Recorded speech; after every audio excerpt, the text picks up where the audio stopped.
Jared Goff drops back to pass. The 49ers allow only 9.5 catches per game to wide receivers, the best in the league. But Rams wideouts catch nearly 19 passes per game, also the best in the NFL. So that sounds fun.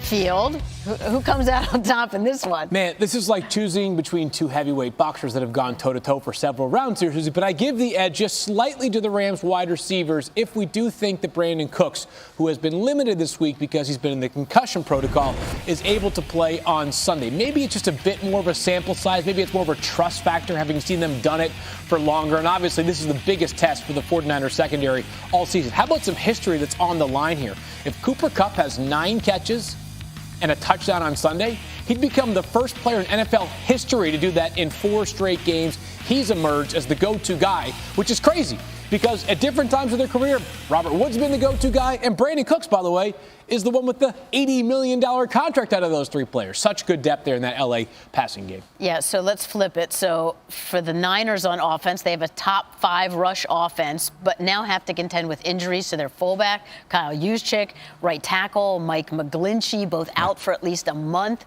So, Adam, how damaging is that moving forward?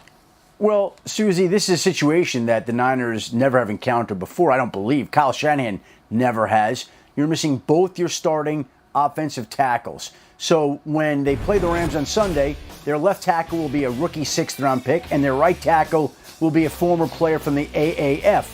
And that's not exactly how you want to head into Los Angeles with an unbeaten team. So the good news for the Niners is the season's off to a roaring start. The bad news, the sobering news is they now have to confront the Rams without their starting offensive tackles and their fullback, Kyle Juszczyk, who obviously is key to their rushing game, and it puts them in a very difficult spot against a tough Rams front line. But this is something that the 49ers have to figure out a way. Last year, this team's season got off course with all the injuries that they had to deal with. And I think they hope right now that this isn't the start of another spate of them where they're missing key people in the trenches, the blue-collar workers that enable this team to be tough and to be in the spot it is in today. Let's see how they handle this adversity. Damian, this is your pick. What do you think? Well, since Adam put it that way, no, I'm going to stick with my 49ers pick, 30-27. Listen, the 49ers, one thing I know, defense travels. And the 49ers, we've talked about the Patriots defense. This 49ers defense is legit. They got 4 first-round picks on their defensive line. They can get after the quarterback.